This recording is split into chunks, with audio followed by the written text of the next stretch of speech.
darkness fades when you are near. Your light breaks through our deepest fear. You make the broken heart rejoice. In you we find our voice. We lift you high above the skies. With every breath our praises rise. Your love, it never fades away. We worship you both night and day.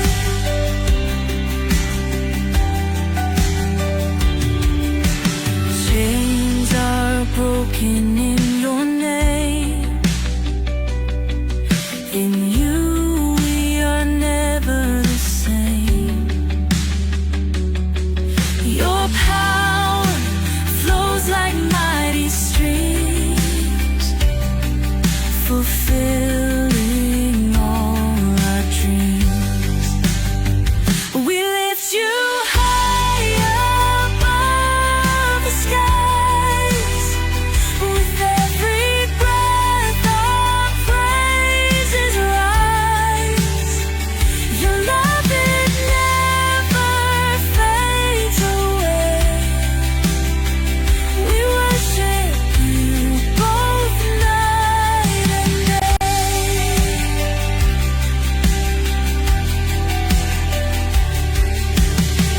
Your name is power, life, and peace. By your word our fears release. You are the hope that fills our soul. In you we find our goal. We lift you high above the skies. With every breath our praises rise. Your love, it never fades away. We worship you both night and day.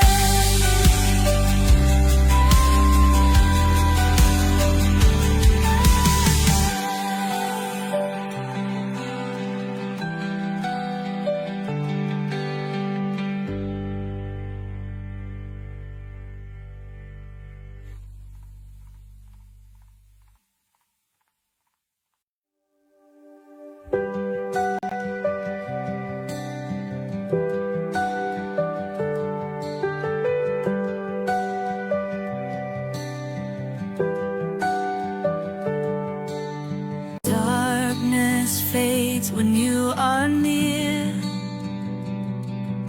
Your light breaks through our deepest fear. You make the broken heart rejoice. In you we find our voice.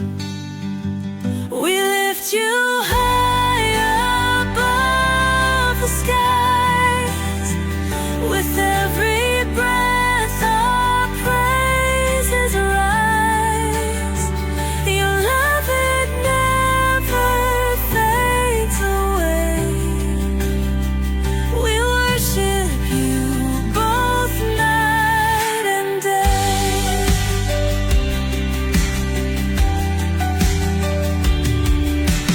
Chains are broken in your name. In you we are never the same. Your power flows like mighty streams, fulfilling all our dreams. We lift you high above the skies. With every breath our praises rise. Hello and welcome sa Russia TV mga kapatid, at meron tayong debate na magaganap ngayon between Reformed Baptist mga kapatid versus MCGU. At ang topic natin na pag-usapan ay patutunayan ko na ang OSAS is not a lie but the promise of those who are born of God. Again mga kapatid, ang patutunayan ng ating affirmative na ang OSAS is not a lie but the promise of those who are born of God. So affirmative dito si Pastor Rene mga kapatid at negative naman si Brother Samuel Tahuda. Sa ating setup ng debate, meron tayong 10 minutes sa presentation, 7 minutes sa pagtatanong, 10 minutes sa rebuttal, 7 minutes sa second cross. Meron tayong 5 minute na final conclusion, mauna si negative, mahuhuli si affirmative. Sa ating rules mga kapatid, yung 20 seconds na pagsagot. Rule number 2, yung close-ended ang question. Dapat pumili muna bago tayo magpaliwanag ng 20 seconds. Yung rule number 3 natin, yung 10 seconds explanation rule, kung hindi nyo masagot ng direkta ang tanong or wala doon ang pagpipilian nyo. At rule number 4, kung ano yung tanong, yun ang sasagutin. Rule number 5, sa first stand doon lang dapat magtanong sa inilatag ng katunggali. During first cross, pag sinabi niya na hindi ko pa nilatag yan, automatic next question ko yan. Rule number 6, to warning galing sa akin ay may disiplina, so minus 1 minute sa time niya. Rule number 7, isang objection lang at isang clarification every question at no objection during final conclusion. And ako pala yung magbibigay ng counter objection kasi minsan hindi ako nagbibigay dahil doon sa malinaw na paglabag. Rule number 8, yung no insult about physical appearance or pagmumura na alam natin. Rule number 10, yung no challenge question, yung mga tanong na kung mabasa ko or paano kung mabasa ko. Rule number 10, pwede kayo magtanong ng sensitive question or personal question, ngunit meron din karapatan ang tinatanong na pumili kung sasagutin o hindi. Rule number 11, 7 minutes disconnection time, at kung hindi siya makabalik ay i-end na natin ang ating live. Rule number 12, bilang moderator may kapangyarihan akong magtakda ng bagong rules kung ito lang naman ay kinakailangan. Ang hakim pa siya ay laging final and executory. Rule number 13, bilang tagapamagitan, ako'y nagsisilbing tagapangasiwa lamang ng debate na ito at hindi ako responsible sa anumang pananaw, paniniwala o pahayag ng mga debater. Ang mga sagot at opinyon ay pananagutan ng mismong nagsasalita. Hindi rin ako mananagot sa anumang hindi pagkakaunawaan, pagkasira ng relasyon o iba pang epekto dulot ng debate na ito. So ako nga pala si Rasha Vista mga kapatid. Ako ay isang Catholic at nagmo-moderate ako halos 7 years na mga kapatid. At ako po yung tatayong moderator, streamer, timer sa debate na ito. So sumasang-ayon ba ang ating affirmative sa lahat ng nabanggit? Oo, brado. Okay, at yung ating negative. Yes bro, sumasangayon po ako. Okay, so before natin simulan ng ating debate, syempre gusto ko muna kayong magpakilala sa ating audience at nahin natin ang ating affirmative. Okay, magandang gabi po sa inyong lahat. Parang hindi na naman ma-on yung aking video. Sige lang. Andyan naman yung aking mukha, yung aking kagwapuhan. No? But anyways, I am Pastor Rene Medel, isa pong Baptist clinging to the Reformed theology. At ako po ay nandito sa Davao City, Kalinan, nakatira at I am very thankful kay Samuel at saka kay Rasha for this friendly argument. Yung ating negative din, pakilala bro. Yes, magandang gabi po sa lahat. Ako po si Samuel Tahoda ng MCGU o Members Church of God Universal. So kami naman po dito ay naniniwala po kami na pagkausaping kaligtasan, kailangan po talaga nating gumawa ng mabuti. Yung mga bagay na inutos ng Panginoon sa atin, yun po ang dapat nating gawin. So yan po ang ating ilalahad sa gabi pong ito. Salamat po. So simulan na natin ang ating debate mga kapatid. At again, ang topic natin ngayon ay patungkol dito sa ang OSAS is not a lie but the promise of those who are born of God mga kapatid. So kung gusto nyo yung mga ganitong content, ganitong pag-uusap, please share yung ating live streaming ngayon, or kung gusto nyong matag ang inyong mga friends mga kapatid, mas marami pa makapanood, you can comment at highlights mga kapatid kung meron kayong ganyan. So dapat meron siyang parang hyperlink or dito sa ating followers mga kapatid. So pwede nyong gamitin yan. So dito mga kapatid, mamaya magbabasa ako ng mga ilang comment kung meron. At syempre, mabibigyan ko ng 10 minutes sa unang pagpapahayag yung ating affirmative sa kanyang patutunayan patungkol sa OSAS. Your time start now, Pastor. Mag-share ko ng screen, Brad, pwede.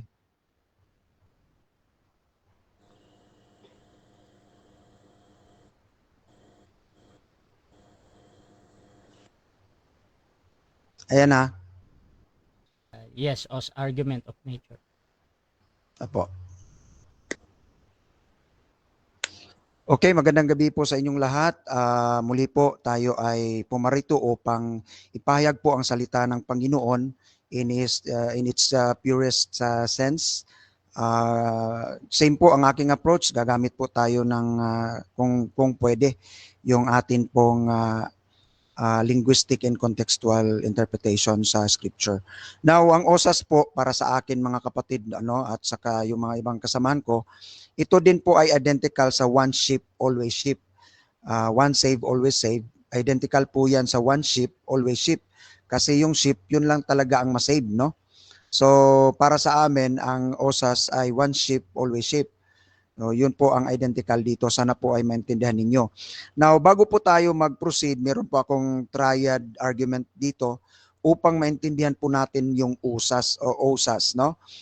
Una, argument of nature. Number 2, argument of ownership, and na argument of sheep proof. So itong tatlo ang ating pag-uusapan ngayon. I hope matapos natin ito in 10 minutes.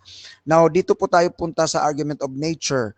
Dapat po alam natin to. Kapag alam natin to mga kapatid, mga kaibigan, mababawasan yung ating pagtatanong na magkakasala pa ba kung anak ka na ng Diyos o kaya sheep.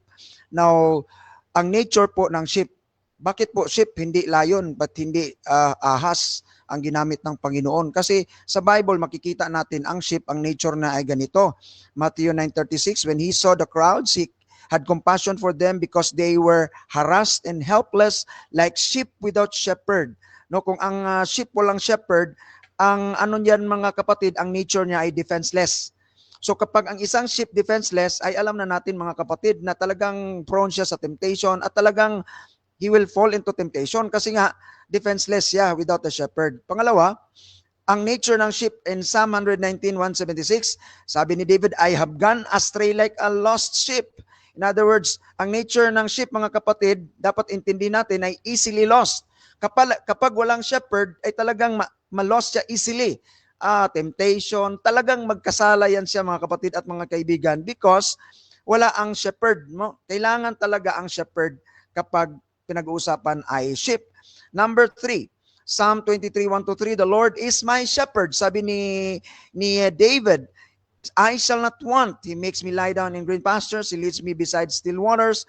He restores my soul. In other words, number 3 nature of a sheep is constant guidance and provision. Itong tatlong ito, kapag ating naintindihan mga kapatid at mga kaibigan, dito natin malalaman na ang sheep pala ay talagang defenseless, easily lost, and kailangan niya ng constant guidance and provision. Kapag wala mga kapatid ang shepherd, ay wala pong magagawa mga kapatid. Talagang ang sheep ay talagang gagawa yan ng kung baga, to make it short, the sheep is dirty, the sheep is colorblind. Kung baga sa Tagalog, napakatanga ang sheep mga kapatid at mga kaibigan. Kaya ginamit yan sa Bible ang sheep. So kailangan talaga may shepherd. Okay? I hope you understand that para hindi na tayo magtanong na magkasala ba yung save, magkasala ba ang sheep? Of course, because of its nature, mga kapatid at mga kaibigan. Number 2, the argument of ownership. Sino ang owner? Sino ang nag-possess sa sheep? Jesus Christ is the one who possessed and owned the sheep. Siya ang nag-possess, siya ang nagmamay-ari ng sheep. Walang iba. Now, according to John 10:27, my sheep hear my voice and I know them and they follow me. Now, that is a promise of declaration. Hindi po yan command. Kaya kung command yan, you must hear my voice. You must know. I must know and you must follow. Pero it is a promise of declaration na talagang my sheep hear my voice. Talagang declaration yon. I know them and they follow me. That is a promise of declaration, mga kapatid at mga kaibigan. Hindi yan command. Now, let's look at and compare to understand the word no. Anong ibig sabihin ng no, mga kapatid? Matthew 7:22-23. Many will say to me that day, Lord, Lord, have we not prophesied in thy name? And in thy name cast out devils, and in thy name have done many wonderful works. Ibig sabihin, mga kapatid, mga kaibigan, kahit pa good works ang ginagawa mo, lahat, many wonderful works, may katumbas pa ba ang salitang many wonderful works? Wala na. Napakagaling na trabaho na yan. Nag-prophesy in the name of the Lord. Tumawag sa pangalan ng Panginoon. Nag-cast out ng devils in the name of the Lord. Gumawa siya ng wonderful works. Pero ang tanong, garantiya ba yan na maliligtas ka na? Ang sabi ng Panginoon, I never knew you. Tingnan niyo mga kapatid ang salitang no at saka new. The same yan mga kapatid, it doesn't talk about knowing it personally by mental or knowledge, no, acquiring knowledge of something. No, it is about relationship, possession, ownership. In other words, mga kapatid, ang bottom line, it is not good works or it is not about the sheep, tanga, madumi. It's not about that. It's all about possession. Who possess? Who owned? Sino ang nagmamay-ari? Kasi kapag sinabi mong by works, ay patay na itong taong to. Sana ligtas na siya. Many wonderful works eh. Pero anong sabi ng Panginoon? I never knew you. That is not a guarantee. Worksman or sheep na tanga o ano, hindi po iyon ang basihan. Kundi po the possession who owns you. Yan po mga kapatid at mga kaibigan ang ating gustong ipahiwatig. Now, ano pa? Aside from knowing, according to the verse, I give unto them eternal life. In other words, promised gift po yan mga kapatid ang eternal life. Pag promised gift, pag gift, alam natin ang gift. Walang taong nagbigay ng gift na sabihin, bayaran mo ako. Okay? So that is not logical. Question. Is eternal life granted even alive? Very clear ang sinabi ni John. 1 John 5:13. These things have I written unto you that believe on the name of the Lord, of the Son of God, that you may know that you have eternal life. The word have is possessional, meaning andyan na sa Kanya. And that you believe on the name of the Lord, of the Son of God, even you are alive. John says, meron ka ng eternal life, mga kapatid at mga kaibigan. And of course, it continues if we are going to talk about that in theology. Alright, mga kapatid at mga kaibigan. John 10:29, anong sabi pa dyan? And they shall never perish, neither shall any man pluck them out of my hand. Now, the Greek word for that, for your information, ang never perish, o me apolesosin. O me apolesosin. Ang breakdown dyan mga kapatid, ang o at saka me, double yan, negative. That is a double emphatic, double negative po yan sa Greek. Ibig sabihin, certainly not, by no means, never. O is a simple negation. Ang plus me, not. So double negative po yung never perish dyan mga kapatid at mga kaibigan. O me apolesosin. So I hope we study that. At saka mga kapatid at mga kaibigan, ito po ang Jesus Christ possessed ownership, mga kapatid, sa John 10:6, argument of ownership pa rin ito. John 10:16, I mean. And the other sheep I have, which are not of this fold, them also I must bring, and they shall hear my voice, and there shall be one fold, and one shepherd. Now, I would like to bring you in the word I have. Now, the word I have, other sheep, echo, I have, is a present tense indicating that Jesus already possessed them at the moment of speaking. Alright? Pero na-possess na niya, pero ang salitang I must bring, hindi pa niya nakuha. Possess na, pero hindi pa niya nakuha. Alright? In other words, this sheep exists as his in some sense before they are brought into the current fold.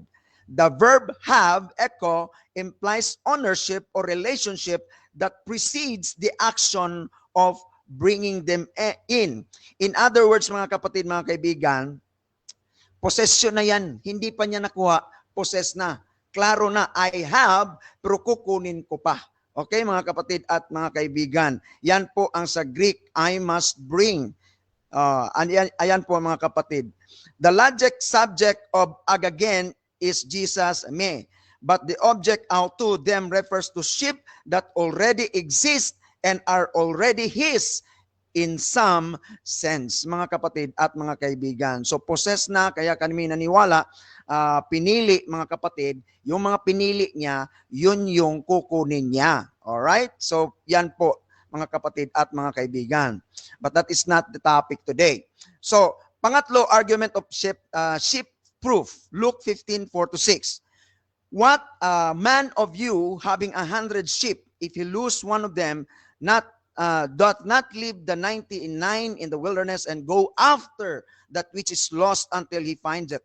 Bakit hindi nawawala? Bakit save always save? Sheep always sheep. Kasi kapag ang sheep mag-wander, there is a promise from the owner to leave the 99 and find the sheep, mga kapatid at mga kaibigan. Okay, Yan lang so po. dyan nagtatapos ang unang pahayag ng ating affirmative at dako tayo sa unang pagtatanong ng ating negative. Brother Samuel Tahuda ng MCGU, 7 minutes. Your time start now. Teka, brada, kukunin ko muna yung ano ko. Nakuha na ba? Okay. Hello. Oo. Okay na? Okay. So, sabi mo kanina, no, is yung aral nyo, same lang siya sa sinabing one sheep, always sheep. So, ang tanong ko po sa inyo, paano po ang proseso para ang isang tao ay matawag na sheep? Teka lang, brad, napakahina, na mahina yung boses mo, brad. Wait lang. Stop mo ng timer, brad. Sa'yo, Oo. Rasha, ba mahina ang boses ko, Rasha? Okay Wait lang, okay. wait lang. Sa kanya yan. Sige daw. Paki-ulit, brad, paki-ulit. Okay, ang tanong ko lamang, bro, is, di ba sabi mo, ang aral niya is one sheep, always sheep. Ang itatanong ko dito is, ano yung proseso para ang isang tao ay matawag na sheep ni Kristo? Una, believe according sa 26, you do not believe because you are not of my sheep. Therefore, yung kanyang una talaga is believe and then hear the words and then follow me. Yun po ang ano. Yun po yung talagang matatawag ka na sheep. Next question. Okay. Yun bang tao, no, na sabi mo una kailangan niya magkaroon ng belief kay Kristo. So, pwede ba siyang magkaroon ng belief kahit hindi niya mabalitaan si Kristo? Pwede o hindi? Ano yun, Brad? Pwedeng Pwede ba siyang mabilib? magkaroon ng belief or faith kay Kristo kahit na hindi naman niya narinig si Kristo or kumbaga hindi siya nakabalita kay Kristo? Imposible. Imposible yan, Brad, na kasi promise yan ng Panginoon, they will hear me. Imposible po yun. Okay. Okay, next question ko po. Okay. So, sa pagsabi mong imposible yun, hindi nila ma-hire, so inaamin mo ba na mayroon talagang gagawa ng pangangaral sa kanila? Yes or no? Yes, of course. Okay. So, yun bang mga aral na ipapangaral sa kanila, no? Kailangan po ba nilang tanggapin yon or hindi na nila kailangan tanggapin yon? They must believe it. Tanggapin talaga. Believe it. Okay. Oo. Next question ko po, ang pagtanggap po ba ay isang gawa o hindi? Yes, of course. Gawa ng Panginoon po yun. Okay. Sino po ang tatanggap ng aral ng Panginoon? Yung Panginoon o yung mga taong aaralan? Ang sheep po ang tatanggap niyan by the work of God. Okay, good. Okay, so yun pong sheep na tatanggap, sila yung tatanggap, ibig sabihin sila po yung gagawa nung gawa na tinatawag natin na pagtanggap, tama po ba? Tama naman, sila yung tumanggap. Oo, tama naman. Okay. Kung sakali po, no, na yung ipinangaral sa kanila ay hindi po nila ginawang tanggapin po iyon, matatawag po ba sila na sheep o hindi? Mr. Moderator, objection. Oo. Gusto ko lang klaruhin sa ating kaibigan na ang sheep po ay talagang tatanggap po 'yan. So sana po relevant yung question niya sa sa sinasabi ko kanina. Okay. May counter objection ba yung kabilang panig or Yes, may magre-rephrase? counter-objection ako. May Proceed. counter-objection po ako kasi hindi po siya pwedeng magbigay ng sarili niyang parameters, no? Kasi Okay. yung binanggit niya is, kumbaga, kung ano yan eh, kumbaga, sariling parameters niya yun eh. Okay. Hindi naman yung paniniwala ko. Magkaiba kami. Okay, so Object. ganito. Balikan natin yung question. Tapos kung hindi siya masagot ng direkta dahil merong mga false premises doon or kung ano man, pwedeng gamitin ng 10 seconds. So paulit nga muna Bro Sam sa tanong mo. So yun nga, kung hindi siya tatanggap, matatawag pa rin po ba sa na ship? Ayun, ang tanong mo ganon, pag hindi siya tatanggap, ay hindi siya Ay. tatawagin ship. Hindi daw. Proceed. Ano? Paliwanag. Oo nga, dahil nga ang ship ay tatanggap talaga. Kung hindi siya tatanggap, ibig sabihin hindi siya ship. Okay. So, sa makatuwid po, kailan po siya matatawag na ship? Nung hindi pa siya tumanggap ng aral o nung tumanggap lang siya ng aral? Tumanggap siya ng aral. Okay. Okay. Ano ba 'yon? 10 seconds, Explain. 20 seconds. Proceed. Okay, so kasi yan sa man's perspective kasi Calvinist kami. So man's perspective, of course, sa pagtanggap niya. Pero in the sight of God, possess na siya Possess na siya. So before the foundation of the world pa yon. So yun po, pero hindi natin topic yun Okay. Okay, so tanong ko sa iyo, no? Sabi mo kasi in the sight of God, possessed na siya. Tanong ko, noon bang hindi pa siya tumanggap ng aral, yun bang kanyang pangalan ay nakasulat na sa aklat ng buhay o hindi pa? Objection. Objection, proceed. Sabi ko, hindi yun ang topic natin ngayon. So baka lalayo tayo sa ating topic. So balik tayo sa track, kapatid. Baka lalayo tayo. Kasi sabi ko, hindi yun ang topic natin ngayon. About election na yan Okay. Bro Sam, magre-rephrase ka ba ng tanong or mag-counter-object ka muna? Sige, sa second cross ko na lang yan itanong. Proceed. I Okay. resume. Okay. So, ginamit mo kanina yung Mateo 7:22 na ang sabi mo, gumagawa sila ng mabuti, no? Sabi dito sa English, no? Many will say to me in that day, Lord, Lord, have we not prophesied in thy name, and in thy name have cast out devils, and in thy name done many wonderful works. Tanong ko sa iyo, yun po bang wonderful works ay pareho lang po ba sa tinatawag na good works? More than, kasi sa Greek, More than. more than yan. Kasi sa Greek, wonderful expresses a higher degree, no? So many wonderful works. So kaya sabi ko kanina, wala nang papantay pa siguro diyan sa sa wonderful works. Okay. Ito That's po 40 ba seconds. 40 seconds. Okay, sabi mo more than po ito. So ito po ba na sinasabi ditong gumagawa ng wonderful works? Pero ang sabi ni Kristo sa 23, and then will I profess unto them, I never know you, you depart from me that work iniquity. So tanong ko sa iyo, yun po bang wonderful works na ginawa nila? Higit pa ba yun sa mga itinuro ni Kristo na mga mabuting gawa na dapat natin gawin? Higit pa ba daw? Wala siyang sinabi diyan, kapatid. Ano bang sinabi lang niya diyan? Wonderful works, higher degree. So walang sinabi na higit pa sa turo ni Kristo. At least, no, makita natin higher degree siya than good works. May time pa ba? Time na bro. Seconds na lang. So dyan nagtatapos mga kapatid ang ating first cross ng ating negative. So shoutout muna sa ating nasa live. Nandyan si Albert Hinkel ng Victory Church. No na naman to Sam. Akala mo nakascore ka na.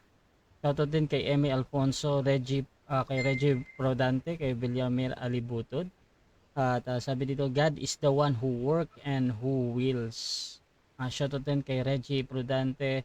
Kay Samuel pa lang laban ito, panalo na si Sam dito. Shoutout din kay Willie Cruz. Sabi niya, mahina ang mag-corner ang negative. Ang tanungin mo yung ship na tinutukoy, mga masawayin o masunurin. Shoutout din kay Emmy Alfonso, Calvinist Bro Samuel, elected ang salvation nito.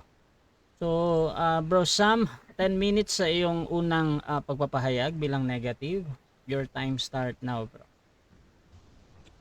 Okay. So maraming salamat po, no. So sa gabi pong ito, ang paksa po kasi namin ay yung one sip always sip. Kung yun ba ay totoo, yun ay kasinungalingan. So pagka po sinabing one sip, so ibig sabihin meron kang isang kaligtasan na tinanggap mo. At para sa kanila, yun ay sapat na yun, tuloy-tuloy na yun, wala ka nang kailangan iba pang gawin. Kundi mananatili na yun magpakahanggang kailan pa man. So yun yung aral sa kanila. Pero pagka Biblia po ang ating pag-uusapan, ang tao po ba, kahit na siya ay minsan nang sabihin nating na-save or naliwanagan, tumanggap ng aral, pwede pa rin po ba siya na mapariwara at kalaunan ay hindi na maliligtas? So basahin po natin ang isang talata dito sa Hebreo 6:4 hanggang 6. So, sabi po dito sa talata, ito, no, pakinggan niyo mabuti. For it is bro Rasha, Rasha, no, sa screen. Ay, ano ba? Naka-ready na po yung Russia. Okay, sige. Sabi po dito sa Hebrews 6:4-6, for it is impossible for those who were once enlightened. So pagka sinabi pong once enlightened, tumanggap po yan ng aral. Di po ba? Kasi hindi naman ma-enlightened yung mga tao na nireject yung aral. So pagka sinabing once enlightened, talaga pong tumanggap, sumampalataya. Ano ang sabi? Tuloy natin. And have tasted of the heavenly gift, and were made partakers of the Holy Ghost, and have tasted the good word of God. Okay. And the powers of the world to come, if they shall fall away, to renew them again unto repentance, saying, they crucify to themselves the Son of God afresh, and put him unto open shame. So, yun po palang mga tao na pinangaralan, na sabi niya kanina, no, na yung mga sumampalataya, kailangang pangaralan yon. So kahit pala sila ay na-enlightened na, kahit sila ay naliwanagan na, no, nakalasap na sila ng mga kaloob ng kalangitan, no, nakabahagi na sila ng Holy Spirit, to maliwanag sabi dito, di ba? And were made partakers of the Holy Ghost. So ito, walang pagdududa.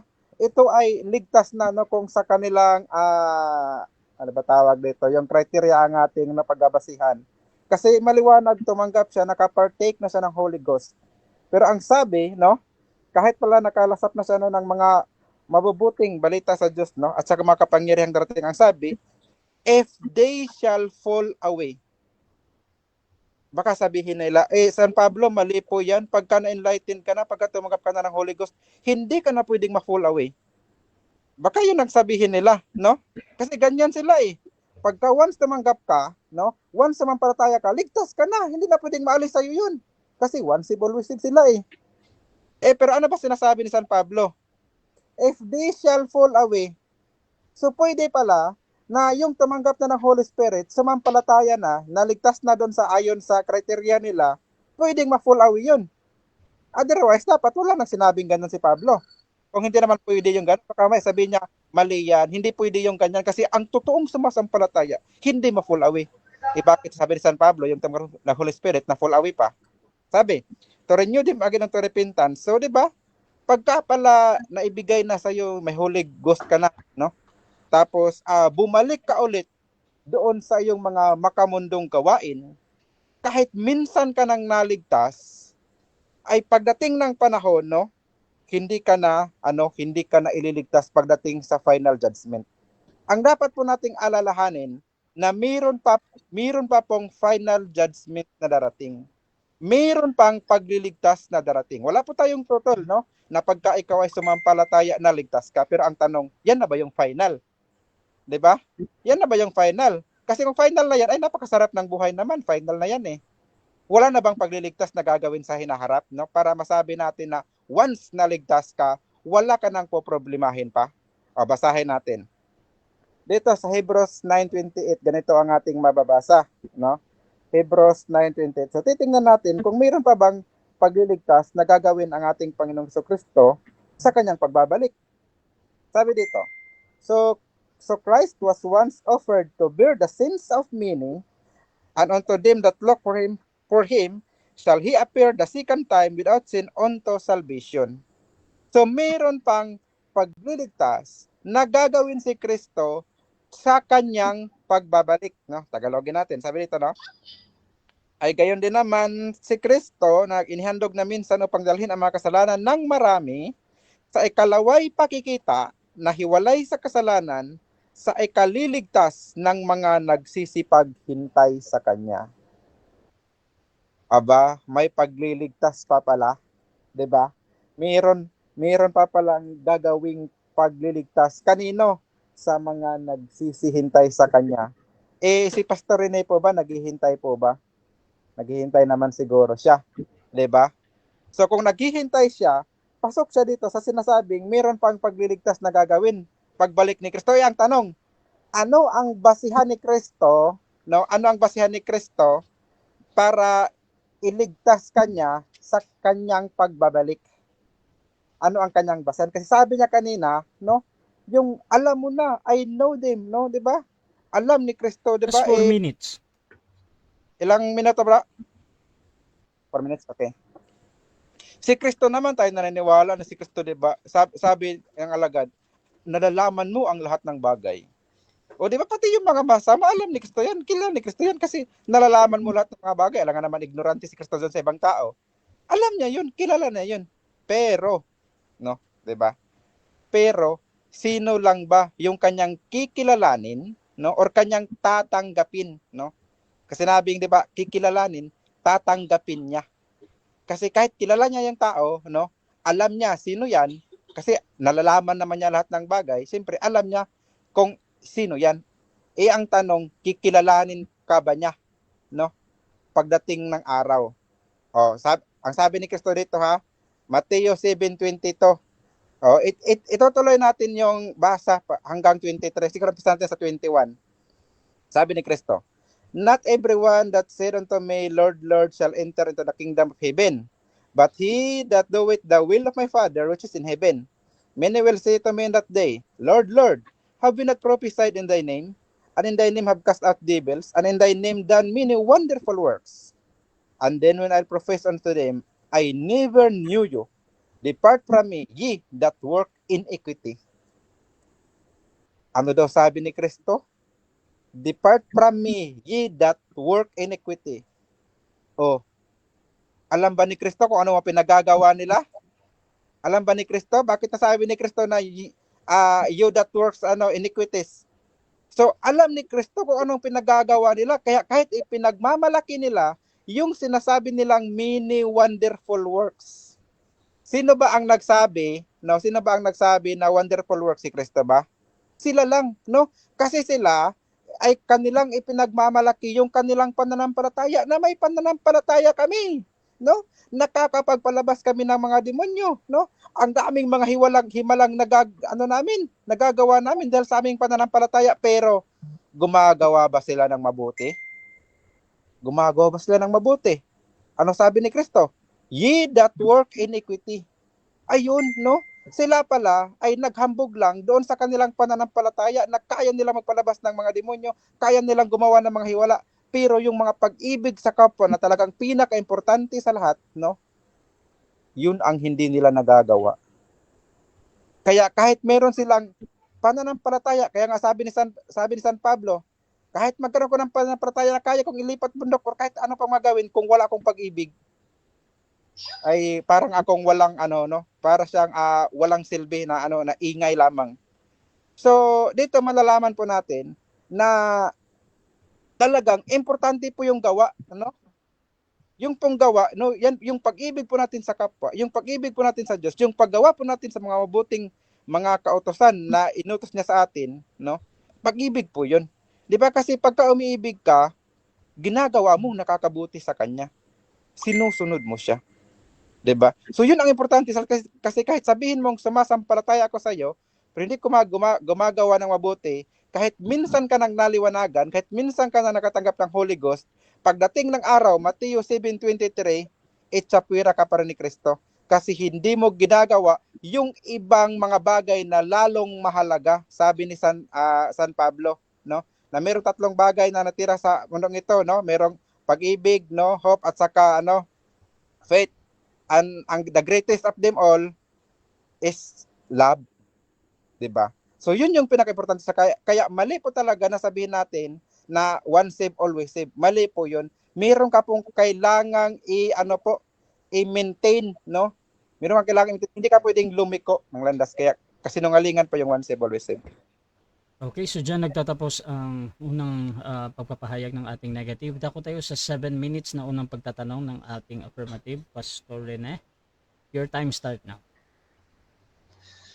Okay, Brad, ang tanong ko, okay, sa sinabi mo sa Matthew chapter 7 kanina na nakita ng Diyos na evil yung kanilang ginagawa in spite sa many wonderful works. Oh. Ano ba ang main verb diyan? Yung pagsabi ni Kristo na you done many wonderful works or I never knew you? Ano po yung tanong? Pakiulit po yung tanong? Ano ang Paulit daw. Okay. Ang sabi mo, ginamit mo yung Matthew 7. So, base sa naintindihan mo, sinabi ng Panginoon na you do evil. Kahit na sinabi nila, we've done this and that and wonderful works. So, ano ba ang nauna o ano ba ang importante na verb, main verb dyan? I never knew you o you've done iniquity? wala po sa choices, no? Kasi ang main po dyan ay yung pong profess, no? Sabi, and then will I profess. So yan po yung main verb. Ano yung ipoprofess niya? Yung I never knew you, depart from me, ye that work iniquity. So ang main po dito, yun pong profess mismo, yung kanyang pagpahayag. Okay, pagpahayag niya na never, yung profess niya, ano yung profess niya, sabi niya? Ano yung sinabi niya? Kasi yung pag-profess niya, may karugtong eh. Anong pinofess niya? Okay po. Ito ang kanyang nilalaman, no, ng kanyang pinaphrase. Sabi, I never knew you, depart from me, ye that work iniquity. So magkarugtong po yan, hindi mo yan kailangan paghiwalayin kasi magkarugtong po yan yung kanyang sinabi. Okay. I never knew you. Ano para sa iyo yan? Acquiring knowledge or relationship, possession? Ano po, relationship position po, no? Kasi hindi naman po niya kailangan po, no, kumbaga na kumbaga aalamin kung sino kasi sila kasi nga alam naman niya. So yung salitang new dito, ang kahulugan po talaga dito is hindi niya sila tinatanggap, hindi po siya nililiteral na parang kilala lang. Kasi lahat naman kilala ni Kristo, kaya imposible na mayroong hindi kilala si Kristo. Kasi alam niya. So ibig sabihin mo sa new, relationship yan? Yes po, no? Kasi pagka sinabi pong I never knew you. So hindi po niya kinikilala, no, sila. Hindi sabing hindi kilala kundi hindi sila tinatanggap, no? Hindi niya inaaring kanya. Kasi nga mga masasama ang ginagawa nila kahit sila ay mga sumasampalataya. Okay. So sinabi ko kanina sa aking presentation, premise ito ha, na ang mga sheep, talagang masama yan sila. Kasi sheep nga tanga, marumi kapag walang shepherd. So, ano ang kaibahan ng sheep na mga tanga, makasalanan din, kaysa tao na nandyan na marumi din, makasalanan din? Anong kaibahan nila? Wala po silang pagkakaiba kasi nga po yung sheep na mga tanga na sinasabi mo, yan nga po yung mga hindi maliligtas, no? Kasi nga, yung sheep na sinasabi mo, ikaw lang yung may sabi na mga sheep talaga sila. Kasi kung ooriin ni Kristo yan, ang sabi ni Kristo, no, doon sa Matthew 25:31 to 46, mga po sila, goat po sila, kambing po sila, ikaw yung nag-uuri sa kanila na sheep. Okay, sinabi mo ang sheep dyan, hindi maliligtas sa John chapter 10. Napakaklarong sinabi ni Kristo. Premise ito ha. Napakaklarong sinabi ni Kristo, hear them, I know them, and they follow me, and I will give them eternal life. Double negative yan eh. So ang tanong ko sa iyo, bakit mo sinabi na ang sheep dyan sa John chapter 10, sa presentation ko, hindi maliligtas? At katumbas yan doon sa Matthew ng mga goat. Anong prueba mo? Okay, mali po yung kanyang premise po no ng kanyang bagong tanong ngayon kasi ang tinatanong niya kanina nandito siya sa Mateo 7. Tapos nung sinabi ko na hindi naman inuri ng sheep ni Kristo ito, bigla siyang tumalon sa John 10, no? Huwag pong gano'n, nililigaw niyo Objection, po yung objection. Objection. Objection. Hindi. Kasi sinabi ko sa presentation ko, di ba? Ang presentation ko, ewan ko lang kung nakikinig ka, brother ha, basta kaya ang presentation ko kanina, John chapter 10 sa sheep, at saka Matthew 7, kinumpare ko yan sila. I hope you are listening, no? So kung nakikinig ka, nakuha mo yung line of thinking sa argument ko. Na ang sheep doon, yun yung sinabi ko na kung in comparison na pareho silang makasalanan, the only difference is yung salitang no, relasyon. So makasalanan man, ang isa, pareho man silang Okay. makasalanan, walang relasyon. So ang tanong ganito, ano ba yan? Counter objection yan? May counter objection din ako. Oh, sige lang. Oh. I think parang ano 'yun, objection na may halong clarification doon sa gusto nyong ipakita dito sa MHA. So, counter objection para ano, mabilis. Yes, ako kasi sinusundan ko yung kanyang tanong, no? Kasi ang tinatanong niya nandito sa Mateo 7. Nung binanggit ko na siya lang ang nag-uuring sheep nito, kundi hindi naman si Kristo, siya lang, bigla siyang tumalon sa John Okay. 10, no? Sabihin pa niyang ako daw may sabi niya. Dapat Okay, dapat okay. ako anong Next question. Okay, Next so ganito, question. ganito. Judgment muna ako ha. So, any observation naman ng kabilang panig, either that is true or not, pinapayagan pa din yun ng moderator. Kung hindi naman masagot ng direkta, pwedeng gumamit ng 10 seconds. Pero dito, Brother Rene, magne-next question ka, proceed ba? Okay. So next question. Time restrict. Oh. Ngayon naklaro mo na. Naklaro mo na ang comparison kasi dapat naka-align tayo sa ating presentation eh. Kasi ako ang affirmative dito. So sana naka-align ka doon sa aking presentation. So ngayon klaro mo na ang sheep na sinasabi ko diyan sa John chapter 10. Okay, masama din sila. Ang itong sa Matthew 7, comparison ko kanina, masama din sila, sabi ni Kristo. Kahit paanong, so regardless sa anong nagawa nila, ano ba talaga ang bottom line sa pagkaintindi mo? Bakit itong isa ni-reject at itong sheep, sabi ni Kristo, bigyan ko sila ng buhay na walang hanggan. Ano ba ang difference talaga based on the context? Okay. So when you ask about the differences they did not do good works while the other one do the good works. So sabi nga doon sa Matthew 25:31, 'di ba? Na ano bang nagawa namin? Bakit kami tinawag mo na sheep, 'di ba? So dahil sila ay gumagawa ng mabuti doon sa kanyang mga kapatid. Samantalang yung kabila naman, sabi ni Kristo, ye that work iniquity. So hindi sila gumagawa ng mabuti nang naayon sa Kristo sa Next kanila. question. Pagkaiba, yung paggawa ng mabuti, yung isa hindi. Okay. So nakita mo doon ang paggawa nila ng mabuti sa John chapter 10? Oo o hindi? O hindi? So, gumagawa po sila ng mabuti, yes. Yes. Alin ba doon sa nakikita mo na gumawa sila ng mabuti?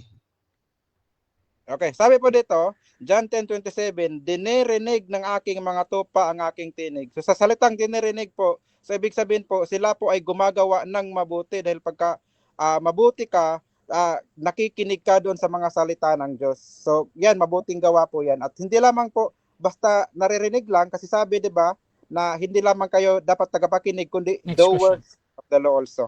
Okay. Ang sinabi ko diyan kanina, promise of declaration yan, hindi yan command. O promise of declaration na makikinig talaga sila at susunod talaga sila. Yun yung sinabi ko kanina. Now, question. Ilang seconds lang, Brad? Okay. Bilang isang Kristiyano, kung ang kaligtasan ay kaloob ng Diyos, paano ito nagiging pansamantala? Okay po, ang final na kaligtasan ay sa hinaharap pa lamang ibibigay at hindi pa naibigay, no? Kaya yun yung kaligtasan na hindi na maalis nung panahon na kung saan ay tatapusin na yung kasamaan. Final pa, yun yung final, hindi pa ibibigay sa pagbabalik ni Kristo pa lamang yun. Yung kaligtasan na sinasabi ni San Pablo sa Ephesians 2:8, no? 2 Corinthians 1:10, yan Next ay mga question. Okay. So hindi siya eternal life. ano po ang Oo, hindi. Hindi ba daw Eternal life eternal daw. life? ang alin po? Pakipaliwanag ko, ay clarify ko nga. Clarification kung ano daw yung tinutukoy na hindi Yung na sinasabi kong kaligtasan, o yung sinasabing kaligtasan, so hindi siya eternal. yung kaligtasan hindi ba daw eternal? Oo, hindi. Ang kaligtasan na sa hinaharap ibibigay sa pagbabalik pa lamang ni Kristo, yun po talaga ang eternal. So habang tayo nandito pa sa libutan, mga partial pa lamang ibinibigay sa atin dito, hindi pa yun Next question. Time. or absolute. 7 minutes time. Okay mga kapatid, so dyan nagtatapos ang first stage ng ating debate at shoutout muna sa ating nasa live. Shoutout kay John Mark Bustamante, ganito ang magandang debate, puro kalmado lang at hindi galit. Salute for both of you. Shoutout din kay Albert Alipaw, lumabas na mahina ang Panginoon mo kung sinabi mo Osas is not true. At ginawa mong sinungaling ang sinabi niya na nothing can pluck them out of my Father's hand. Shoutout din kay Kev, sabi niya di mo talaga nauunawaan ang kaligtasan kapatid. At shoutout din mga kapatid dito, you don't know anything about Adam bro Samuel. Salvation is the work of God alone, not our own merits of works of human effort. So mga kapatid, tuloy-tuloy tayo dito at dako tayo sa rebuttal ng ating affirmative. Pastor Rene, your time start now. Sige, mag-share ako ng screen, brada.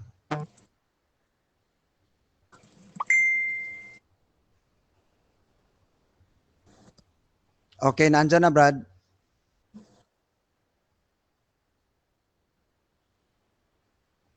Okay, so ipagpatuloy ko po ito kasi ito yung importante na ang pagpapatunay na ikay tunay na tupa ito mga kapatid, no? Argument of sheep proof. Hebrews 12:6-7, no? Kanina present ko owner's promise to find the sheep. Hindi talaga mawawala. Talagang one save or one sheep always sheep kasi kapag ang sheep, sabi ng Bible, kapag nagmamay-ari na wala ng isa, iiwan niya ang 99 at he will find the lost until he find it. Napakaklaro ang sinabi ng Biblia. He will go after that which is lost, sheep, until he finds it. Kasi nga ang sheep tanga, madaling kapag walang walang shepherd, walang nagbabantay, napakatanga talaga, no? Yun yung kung naintindihan natin ang argument of nature ng sheep, hindi na tayo magtataka na magkamali talaga sila dahil sheep nga. Pero ang gagawin ng nagmamay-ari, argument of ownership. Kapag siya ang nagmamay-ari, dapat maintindihan natin itong Luke 15:4-6, that he will go after that which is lost until he finds it. Hindi siya titigil. Hindi titigil ang Panginoon na hanapin ang nawala kahit na isa. Hanggang makita niya. Yun po bakit hindi nawawala. Kasi po, hahanapin ng Panginoon. Iwan ko lang kung naniniwala si Brother Samuel nito, kung hahanapin ba siya ng Panginoon. Ilang beses na ba tayong nawala at hinanap tayo ng Panginoon? Baka dininay mo lang ang katotohanan na talagang hinanap ka ng Panginoon. Ilang beses na. Diba? Galing, nag-deny ka lang, no? So, number 2, ito. Bakit hindi tayo mawawala? Hebrews 12:6-7. For whom the Lord loveth, He chastens and scourges every son whom He receives. If in your chastening, God deals with you as with sons. For what son is he whom the Father chasteneth not? Ibig sabihin, the owner promise to discipline the sheep. Kaya nga sabi ko, itong debating ito, i-prove ko na ang osas ay hindi yan lie. It is a promise. What is a promise? Hahanapin ka ng Panginoon kahit mawala ka at hindi siya titigil hanggat hindi ka niya makikita. Pangalawa, idisiplina ka niya. Ewan ko lang kung ang disiplina ng ating Ama makaya natin. Kung kayanin natin, ewan ko lang kung kayanin nating disiplina ng Panginoon. Lagayan ng mga bagyo at iba pa dyan. So, kapag inibig ka ng Panginoon at tatanggapin ka bilang anak niya, mga kapatid na kaibigan, do magkakasala ka, kasi may ama bang idisiplina ka kahit wala kang kasalanan? So, ibig sabihin, magkasala talaga. Kasi paano niyang idisiplina, i-chasten at i-scourge, ang salitang chasten at scourge, mahirap yan sa Greek. Hindi yan hindi lang yan simpleng palo. chastens and scourges. Ibig sabihin, nagkasala ka talaga. So, ibig sabihin, ang mga sheep, magkasala. Yan, maliligaw yan, pero hahanapin at didisiplinahin ng Panginoon hanggat ang, according to the verse, magiging banal ka. Oh, yan dapat maintindihan. Kaya hindi mawawala kasi promise yan eh. So, ito ang siming contradiction, mga kapatid, mga kaibigan. Ito yung ginagamit nila halos, oh. Yung sinabi niya kanina, Hebrews chapter 6, Hebrews chapter 9, ay wala namang klaro yun eh. Ang sabi doon, it is impossible. That is nga, imposible. Hindi yun negative statement, mga kapatid. Imposible nga na kung nakatikim ka na, natikman mo na yung salita ng Panginoon, imposible nga na mag-fall away ka. If you fall away, it's very impossible. Kasi nga, sabi ng context, naintindihan mo na. Imposible. It is impossible. Hindi yung negative statement na mawawala ka. Hindi. Mali yung pagkaintindi mo doon. It is impossible talaga na kung nakaintindi ka na, mag-fall away pa ka, hindi na yan pwede. Sabi doon, it is impossible. No, ito yung mga once saved, always saved, lie daw. Ito, John 15, you must abide, endure, you must not be deceived by sin, faithful, obedience. Ang ano lang naman talaga dyan, mga kapatid, no, mga kaibigan, isa lang talagang verse. Ang sasabihin nila, dapat maka-overcome ka. Revelation 3:5. He that overcomes, the same shall be clothed in white raiment. I will not blot out. Sasabihin, ibig sabihin, kapag nag-abide ka, naka-overcome ka. Kapag nag-endure ka, naka-overcome ka. Kapag hindi ka na-deceive, naka-overcome ka. Kapag faithful ka, naka-overcome ka. Simple naman ang sagot ni John eh. Sino ba ang maka-overcome? Answer, andyan 1 John 5:4-5. Napakasimple. Sino? For whosoever is born of God overcomes the world. And this is the victory that overcomes the world. Even our faith. That is a promise. That is not a command. Promise to overcome, mga kapatid, mga kaibigan. Hindi dyan i-command, dapat mag-overcome ka. Dapat ganito, ganyan. Sabi ni John, kung anak ka ng Diyos, totoong anak ka ng Diyos, ma-overcome mo ang sanlibutan. So, ibig sabihin, talagang hindi ma-blot out ang pangalan mo. Dahil ang Revelation 3:5, confirmation niya na hindi ka talaga ma-blot out. Bakit? Ma-overcome mo ang sanlibutan. Napaka-klaro dyan, no? Who is he that overcometh the world? But he that believeth that Jesus is the Son of God. Believe. Napaka-klaro, mga kapatid, mga kaibigan. Ang born of God, kung naintindihan lang natin yan sa Greek, ay, mga kapatid, it is the work of God. It is God's work. It is not us, born of God. No, for whosoever is born of God overcomes the world. Yan, mga kapatid, mga kaibigan. Ito pa, mga kapatid, mga kaibigan.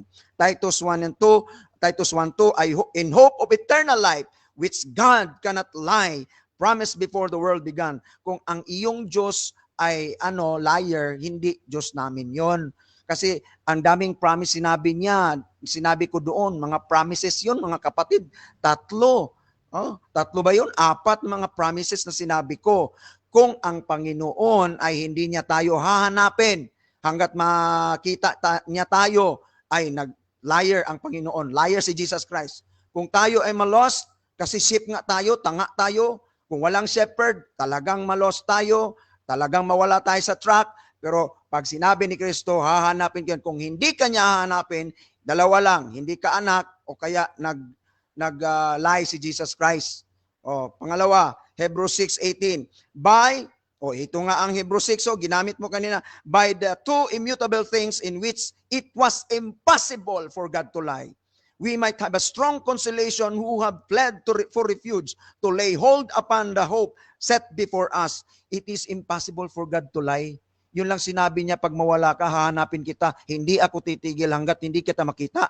Kung hindi yan tutuparin ni Kristo, ang Kristo mo, hindi katulad ng Kristo ko. Ang Kristo ko, talagang hahanapin niya ako kung nawawala ako. Dahil nga, sheep, mga kapatid at mga kaibigan. So, ilang minuto pa ba, brother?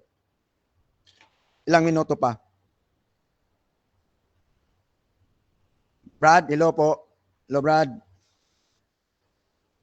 Brad? Hello, Brad. Hello, bro. Naririnig mo ako, bro? Brad? 2 minutes, bro. Sana ba si Brad? Bro, Rene, 3 bro. minutes. Bro Rene, narinig mo ako? May ano yata na naman. Hello, Brad. Dinig ka, Sam. Oh, Hello, pero Brad. parang hindi tayo narinig ni Bro Rene. Ah, 2 Okay, minutes 3 na minutes. lang, bro, Rene. Okay, so dito tayo sa Hebrews chapter 6, kita nyo? For it is impossible. It is an affirmative statement na imposible na ikaw na enlighten ka na partakers ka ng Holy Ghost, have tested the word of God, if you fall away, that's impossible. It is impossible. Yun yung pagkaintindi dyan, mga kapatid. Kasi sabi dito, but beloved, we are persuaded better things of you. Kaya nga imposible dahil persuaded na, persuaded. Ayan. For it is impossible nga, imposible na mag-fall away ka kasi alam mo na. Hindi yan negative statement, kapatid, na gamitin mo against osas. Favor yan sa osas, kapatid. For it is impossible. Imposible kapag you are really tasting it because you are a sheep, imposible na mawawala ka pa, mga kapatid at mga kaibigan. Bakit? Hahanapin ka ng Diyos. Pupuntahan ka niya, disiplinahin ka niya, mawawala ka pa dyan, mga kapatid. Hebrews chapter 9, ginamit niya. So Christ was once offered to bear the sins of many. Once offered lang, kaisa lang siya i-offer. Alangan naman kung mawawalang kaligtasan mo, mag-offer pa si Kristo ng ibang offering. Kaisa lang, mga kapatid. So Christ was once offered to bear the sins of many, and unto them that look for Him. Look for Him. Sino yung look for Him? Of course, mga shepherd, mga sheep niya. Pag appear second time, of course, kasali ako doon kasi sheep ako. Ang tanong ngayon, mga kapatid, mga kaibigan, dito sa aming debate, na-prove ko talaga na promise itong osas. Hindi ito command na susundin mo. Promise ito na iyong paniniwalaan. Hindi ito command. Promise ng Diyos. Kapag promise ito ng Diyos, Diyos ang tatrabaho niyan, hindi tayo. Bro Rasha, parang hindi niya tayo naririnig. Nadinig naman siguro. Like- So dyan nagtatapos, mga kapatid, ang rebuttal ng ating affirmative. Dako tayo sa unang pagtatanong, Bro Rene. 7 minutes. Bro Sam, your time start now. Bro, paki-confirm lang muna kung narinig tayo. Bro, Confirm. okay. Teka lang mo lang. Ano lang ko. Sige. Unshare lang ko. Ayan na. Proceed, Bro Sam. 7 minutes. Hello. Okay na? Okay. Okay, so dito po tayo sa Hebrews 6:4-6. So tanong ko po sa dito in terms of grammar. So yun pong phrase na for it is impossible. So saan po ito nagre-refer yung salitang for it is impossible? Does it refer to they shall fall away or it refers to renew them again to repentance? Yan, lahat yan sila. Fall away at renew. Kasi po imposible na kapag nakataste ka na. Imposible yan. Imposible, sabi ng salita ng Diyos dyan. Mali lang yung pagkaintindi mo. Okay. So, for clarification lang. So, yung for impossible dito ay impossible sila na ma-fall away at impossible sila na mag-repentance. Tama po ba sa aral ninyo? Dahil nga, naka-taste na sila, imposible na mag-fall away sila at mag-renew kasi nga tapos na tapos na nila yan na naintindihan. Bakit pa ba sila mag-fall away? Kaya nga imposible. It is impossible for those. Imposible, kapatid. Okay.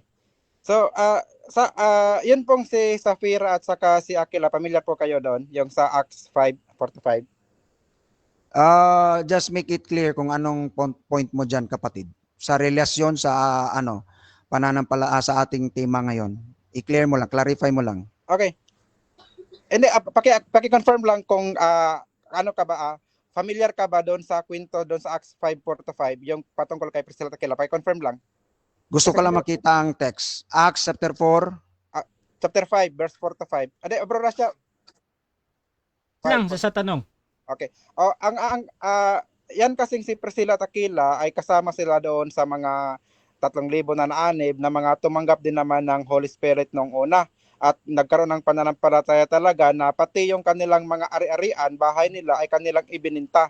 Kasi nga sila ay sumampalataya at naniniwala sa pinapangaral ng mga apostol.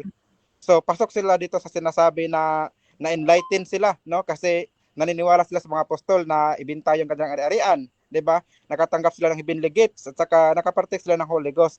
So si Priscilla at si Aquila na sila po ay nagkasala at pinatay po agad, no? Agad-agad po 'yun, agad-agad ng pagkamatay. So kahit po ba sila ay nagkasala sa laban sa Espiritu Santo kaya pinatay sila po agad-agad, sila po ba ay ligtas pa rin ba yun sila or hindi na sila maliligtas dahil sa kanilang kasalanan sa Espiritu Santo? Para sa akin sa text, hindi nagsasabi na ligtas o sila. Pero pa sa akin, kung totoo silang born of God, wala. Ligtas sila talaga. Ligtas. Ligtas. Okay. Okay, next question ko pa. Okay. Yun po ba ang mga tao, no, na hindi nasusulat ang kanilang mga pangalan sa aklat ng buhay? Maliligtas ba sila o hindi sila maliligtas? Napakaklaro naman sa Revelation, pag hindi na susulat yung pangalan mo, hindi ka ligtas. Okay, very good. Okay. So, ang next question ko po, no, yun bang mga tao, no, na naniniwala sila kay Kristo, no, kilala na sa Kristo, pero hindi gumagawa ng tama, sumusuway doon sa inuutos katulad ni Priscilla at Aquila na sumuway sa mga apostolos ng oras at saka sa banal na Espiritu Santo. So, sila po ba ay nakasulat pa rin po ba yung pangalan nila kahit sila ay sumusuway o binubura po yung mga sumusuway? Nag-mix na yung question mo, Brad. Tapos na sila Ananias at saka Sapphira, di ba? So, wag mo nang isali si Ananias at Sapphira. Ano yung question diyan? Ang punto ko doon, bro, no, kinuha ko sila example kasi sila ay talagang na-enlightened nung una.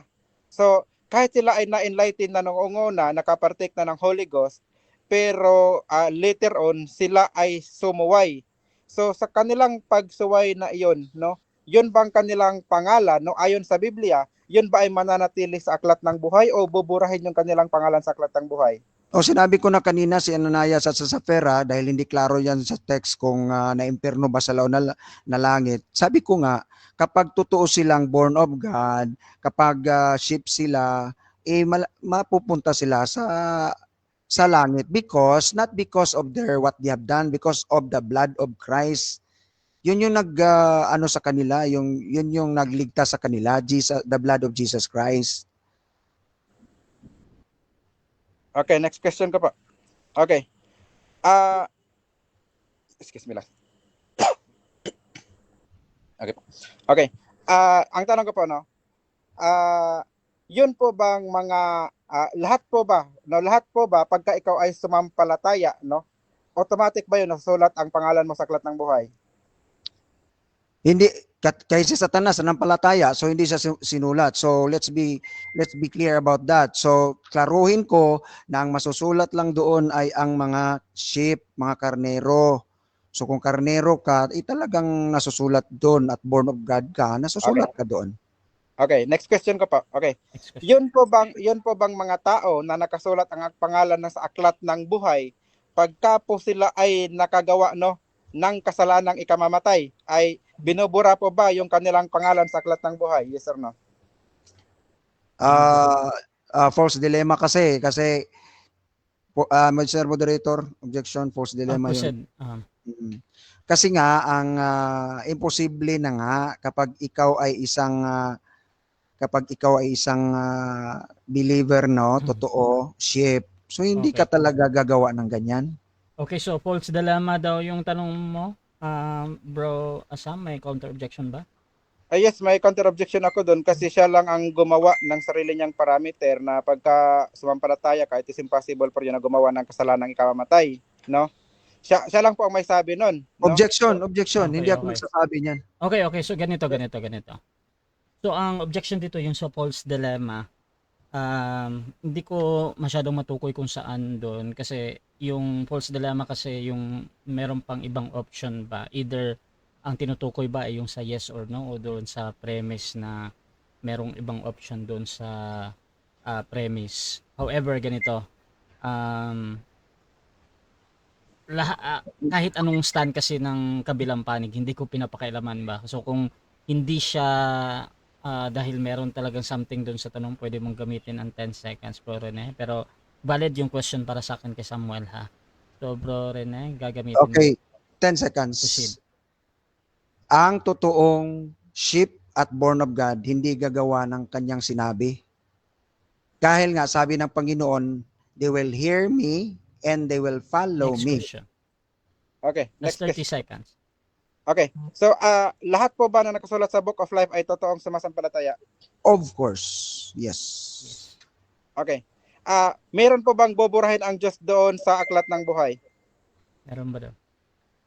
Sa Exodus, kung yan ang nire-refer mo, kapatid, ay ano yun, Objection, Mr. Moderator. Objection. Time stop. Ang No tanong ko objection, kasi, negative.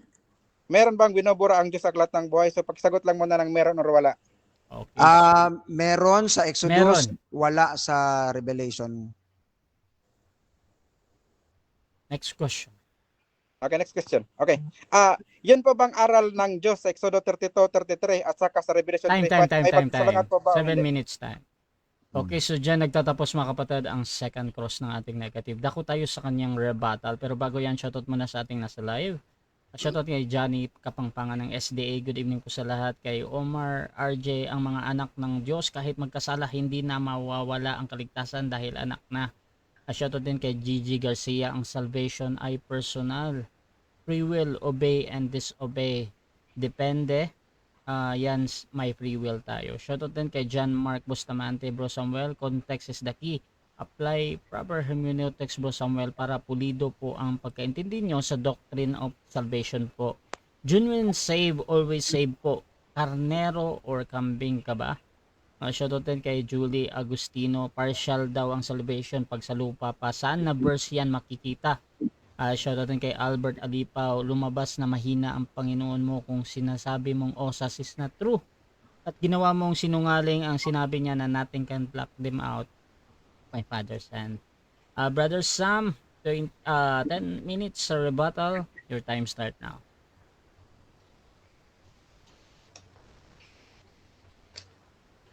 Nakamute ka bro. Wala kang audio.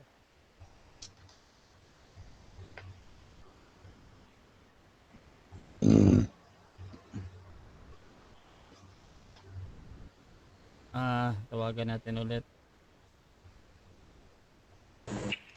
Hello. Ayan. Meron na. Proceed bro. Okay. Okay. So, kanina po no, sa ating pagtatanong, nakita po natin na nagkawindangan na po yung aral niya. No, nagkakasalungatan na, no, mismong Biblia para sa kanya nagsasalubong na yung mga aral na salita ng Diyos. Sabi niya, sa Exodo daw meron daw pagbubura, 'di ba? Doon sa aklat ng buhay, pagdating daw sa Revelation, wala na daw pagbubura. So, iwan ko lang kung naiintindihan pa talaga niya yung kanyang binabasa, no? Sabi po dito sa Exodo 32:33, and the Lord said unto Moses, whosoever had sinned against me, him will I blot out of my book, no? Exodo 32:33. So, nung tinanong natin sa kanina kung yun bang mga nakasulat sa aklat ng buhay, mga totoong sumasampalataya ba yan? Sabi niya, totoo raw. Ano ang sabi ng Diyos, no? Doon sa mga nasa aklat ng buhay, no? Whosoever hath sinned against me, him will I blot out of my book. So, yun palang magkasala, yung hindi mag-overcome, buburahin ng Diyos yun. No, kahit sabihin pa ni Rene na totoong sumasampalatayan kasi nga nasulat nga yung pangalan niya, di ba, sa aklat ng buhay. So, kahit pala totoo na pala kang Rene, kung sa Diyos pala nagkasala ka, buburahin ka niya. Kaya mali talaga yung one save, always save, kasi nungalingan po yan. Sa katunayan, aral ng demonyo po yan para maraming mailigaw, no? Maraming masama sa kanya doon sa nagatagatang apoy, no? Kasi ang salita po ng Diyos, hindi po yan nagkokontrahan, Kawikaan 8:8 hanggang 9, hindi po nagkokontrahan ang salita ng Diyos. Kaya pagdating, no, maging pagdating dito sa Revelation 3:5, ganun din ang sabi. Hindi po kinokontra yung Exodo 32:33, no? Basahin natin yung Revelation 3:5. He that overcometh, the same shall be clothed in white raiment, and I will not blot out his name out of the book of life. Ano daw ang sabi, no? He that overcometh, I will not blot out his name. Yan yung sabi. So, how about those who haven't overcome? No? Paano sila? No? Yung mga hindi nag-overcome, paano yung nag-sin against me, sabi ng Diyos sa 32:33? Siyempre siya sabi niya, I will blot out. Ang hindi niya buburahin, sabi niya, I will not blot out those who have overcome. Yun ang hindi buburahin, pero yung hindi na-overcome, yung nagkasala, mabubura po yun. No? At inamin naman niya mismo kanina na pagka ang pangalan mo wala sa aklat ng buhay, hindi ka maliligtas. So itong si Rene, no? Sabi niya, isa daw siyang sheep na ang paliwanag niya sa sheep, ang sheep ay napakatanga. So iwan ko lang kung apply din yun sa kanya. Baka kayo na bahala doon. No? So kahit pala sabihin ni Rene, no, na sumampalataya na siya, nasulat yung kanyang pangalan ng buhay, kung later on makagawa siya, no, ng kasalanang direkta, no, sa Diyos, katulad ng nagawa ni Priscilla at ni Aquila sa Acts chapter 5 verse 4 to 5, no, na hindi sila pinatawad, kasi kung pinatawad yun, dapat binuhay pa yun para makagawa pa ulit, di ba? Mabago pa nila kung ano man yung mga ano nila, yung mga naging masamang hangarin nila noon. 'Di ba, dapat binigyan sila ng pagkakataon, 'di ba, na makagawa pa ng mabuti. Hindi yung matapos sila doon sa kasamaang nagawa nila. So, yun ang malinaw doon sa Acts chapter 5 verse 45, kasalanan sa espiritu, yun, kasi sabi ni Kristo, ang kasalanan sa espiritu, no, ay hindi ka mapapatawad. Kaya kahit sila nung una, sabi sa Hebrews 6:4 to 6, kahit sila ay nakapartake na ng Holy Ghost, kahit sila ay na-enlightened na nung una, no, imposible sa kanila ang alin? Ma-fall away? Ito naman tayo no? So, imposible sa kanila ang alin? To renew them again unto repentance. So, pasensya na, no, pero sasabihin ko, no, dapat siguro mag-aral muna tayo ng grammar, no? Yung mga system construction, yung sentence construction ba? So dapat alamin muna natin, no, kung paano inuunawa yung mga salita. Kasi sabi dito, for it is impossible. Para sa kanya, yung imposible dito, tumutukoy daw sa fall away. Pambihira naman talaga, oh. Meron kang sa 6 nga, 'di ba, sabi nga if for it is impossible if, mali po, no? For it is impossible for them to renew again unto repentance. Yun pong impossible sa Hebrews 6, hindi po yan tumutukoy sa imposible silang ma-pull away. Kundi ang sabi, imposible silang mabalik pa, no, na mag-repent pa uli pagka sila ay na-full away. So yung impossible po dyan, it refers to the renewing, no, to repentance pagka sila ay na-full away. Hindi po yan refer doon sa pwede ba silang ma-full.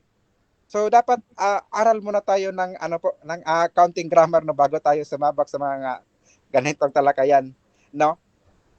Kasi po ang Biblia malinaw po, no, maging si San Pablo, no, sabi niya mismo, no, na kahit ako man, kahit meron akong pananampalataya, pagka wala ko ang pag-ibig, so parang akong ingay. 'Di ba? So kahit may pananampalataya na, nung binasa niya kanina, no, sa 1 John, no, na yung pananampalataya ang makapag-overcome, tama naman po yun.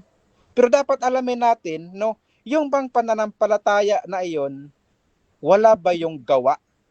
No? May kalakip ba yung nagawa o wala? Baka sabihin niya, alone yun. No? Kasi yan yung mga usas, no, na faith alone. So titingnan natin, no, kung yung faith ba na makapag-overcome, may kasamang gawa po ba yun o walang kasamang gawa yun? Sabi dito sa James 2:26, sabi, for as the body without the spirit is dead, so faith without works is dead also. So, do you think that a dead faith can overcome? Di ba? Kung ikaw ay nasa tamang tamang sentido common, can dead faith overcome? Siyempre hindi po. Ang makapag-overcome po, yun po yung living faith. Yan po yung faith na ang sabi ni Santiago dito, no, faith yan na may kalakip na gawa. Kaya kahit po nung mga una sumampalataya na, nagkaroon na ng pananampalataya na kayang magpalayas ng demonyo, sabi ni Kristo sa Mateo 7:23, hindi ko kayo kilala, lumayas kayo mga gumagawa ng masama. So importante po talaga yung paggawa ng mabuti. Kasi kung hindi ka gagawa ng mabuti, sabi po doon sa John 5:20-29, ang gumagawa ng masama ay sa pagkabuhay na maguli sa paghatol. Gagatong po sila sa dagat-dagatang apoy. Pero ang gumagawa po ng mabuti ang sabi ay sa pagkauban ulit sa buhay. So, ito, pansinin niyo po, no? John 5:20-29. Paki-plus po nga po dyan sa screen, Russia. Dito po sa 5, diretso tayo sa 29. Sabi, and shall comfort thee that have done good unto the resurrection of life. So, dito pa lang, no? Itong sinasabing resurrection, pagka sinabing resurrection, binubuhay ka na yan, di ba? Resurrect nga eh. Sa alin ka ma-resurrect? Resurrection of life. So, dito mo lang talaga matatanggap pa yung sinasabi na buhay na walang hanggan, na tuloy-tuloy na yun, hindi ka nadadaan pa sa anumang kamatayan. Kasi nga, bibigyan ka na dito ng katawang maluwalhati, no? Yun pong, yun pong mga tao, no, habang tayo nandito pa sa ating katawan, no, na physical, ang mga ibinibigay lamang po sa atin ay hindi pa po yan absolute, no? Partial pa lamang po yan. Dahil ang absolute po o final ay sa pagbabalik pa lamang ni Kristo. So doon pa lamang po ang tinatawag na resurrection of life. 'Di ba? So yan po yung final. 'Di ba? Yan yung final kasi magmula diyan, sabi, no, yung mga magkakaroon na ng maluwalhating katawan, hindi na sila mamamatay pa, no? Sabi doon sa Revelation 20 verse 6. So yan po yung totoo talaga na meron ka ng ligtas ka na talaga sa pagbabalik pa lamang ni Kristo, hindi po sa panahon ngayon. Kaya mali po na sabihin natin na tumanggap ka na ng aral ng una, na enlighten ka na, ligtas ka na always. Mali po 'yon, no? Mali po yung one save always save, kasi kahit po ikaw ay katulad ni ni Sapphira at saka ni Ananias, no, sa Acts 5:45. Kahit sila ay sumampalataya, na-enlightened. Kasi kung hindi sila na-enlightened, ibibinta kaya nila yung kanilang mga ari-arian nung una kung hindi sila na-enlightened? So talagang na-enlightened po sila, no? Tumanggap nga po silang Holy Spirit ayon po doon sa mga naunang kapitulo ng Gawa, pero lumiko pa po sila, 'di ba? So doon sa kanilang pagliko, naging dahilan 'yon para ang kanilang pangalan ay maburas aklat ng buhay, no? 32-33 ng Exodo at saka Revelation 3:5. Kaya hindi po 'yun basihan na na-save ka or sumampalataya ka nung una, ligtas ka na palagi. Kundi ang magiging basihan po kung ano po yung ginagawa mo, kung ikaw ba ay sumusunod sa kalooban ng Diyos, no?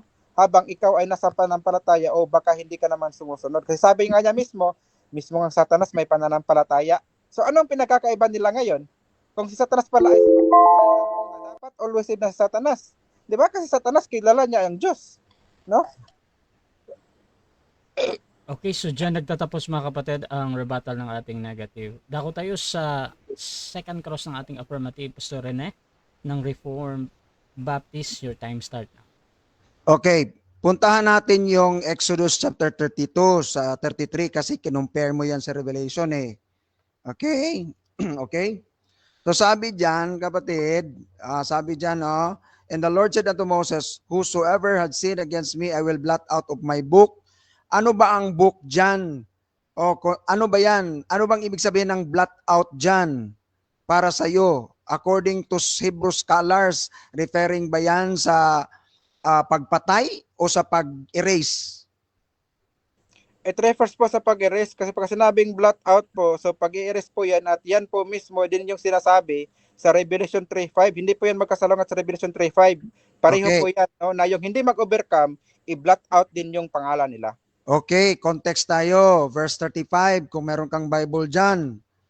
And the Lord killed the people because they made the calf which Aaron made. So ang pag-blot out dyan, kapatid at kaibigan, no, premise pa lang to ha, ang pag-blot out dyan is killing the people sa consensus. Mawawala sila sa consensus sa pangalan sa Israel, kasi ang Israel noon, nakasulat yun ng mga pangalan nila sa consensus. May book yan sila. So kung mamatay na sila, yun nga, no, papatayin sila ng Diyos. Yun yung blot out of the book. O hindi yun sa Revelation, mali yun. Now, tanong, alam mo ba ang mga scholars na nagsasabi dyan kung anong ibig sabihin? May scholar ka ba na makot na ano yan, reference yan sa Revelation? Scholar. Meron, wala? Meron, wala? Scholar. ano po ang pinakatanong nyo? Kasi yung premise nyo, napakalayo sa inyong pinasa inyong tanong po. Paki-clarify lang. No, Oh, i-connect mo yung premise mo sa yung tanong kasi yung premise mo mali, malayo din sa yung tanong. hindi, sabi dito, killed. Sabi mo, ang blot out dyan, erase. Ang sabi sa 35, killed the people. So ang sabi mo, ang tanong ko kanina, ano ba yung blot out? Killed or erase? Sabi mo, erase. Pero sa context, the Lord killed the people. So alin ba ang tama dyan? Killed or erase according to the context? Okay, according to the translation that I have here, it didn't say killed, but it says here, and the Lord plague, not killed. Anong ibig sabihin ng plague sa Hebrew? Oh, plague. Dito po sa Hebrew Greek definition po ng plague, ganito po ang sinusupply, no? Oh, Tapos gore, defeat, stab, inflict, beat, dash, heart, plague, slay, smite down. So, parang pang-sustain lang po sa kanila. Slay. Pag-exercise po sa kanila. Slay. Merong slay, wala. Merong slay, wala. Meron pong Tanong. slay, meron pong smite. O meron ano pong yung strike. Wait lang. Pastor Rene ha. Medyo rapid question mo si Samuel. So, dito tayo sa pagtatanong muna kung may slay ba. Tapos proceed tayo, paliwanag, tapos continuous. Okay, may slay ba o wala? Meron pong slay, pero hindi po slay ang pinakaunang definition na ibinigay ng dictionary. At saka kung titingnan mo yung pangyayari doon, hindi naman po lahat ng nadaanan ng plague ay totally patay silang lahat, 'di ba? Kasi meron namang nakasurvive sa plague. So mali po na sinabi mo doon na killed lahat Next 'yon. question. So yun ay pag-chastise lang po sa Next kanila. question. Okay. Anong ibig sabihin ng slay? Killed or what? Yung slay po, kill po yun, pero hindi po yan ang first definition na ibinigay ng Hebrew scholar sa salitang nagap na ginamit sa 32-35. So, Okay. mali po, lang. napupuntahan mo yung nasa na, kasi ang first po ay inflict, beat, dash. So, yan po yung mga nauna. Inflict, no, beat. So, parang chastise nga lang, parang sila ay lamang, kumbaga, sinaktan, no? Hindi Next talaga question. totally or absolutely pinatay. Okay. So, ang sabi mo kanina, erase at saka killed. Dalawa lang pinilian. Pinili mo ang erase. Saan dyan sa definition ang erase? Kahit isa lang ipakita mo na erase. Okay po. So, ang erase po na sinasabi ko dito po sa blot out. So, pagka titingnan po natin yung blot out po, ang binibigay po dito na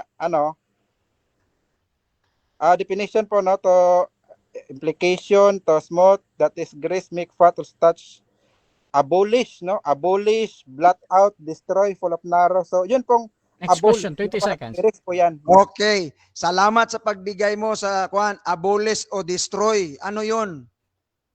Abolish o destroy. Ano yun? Ano Erase yun? yun?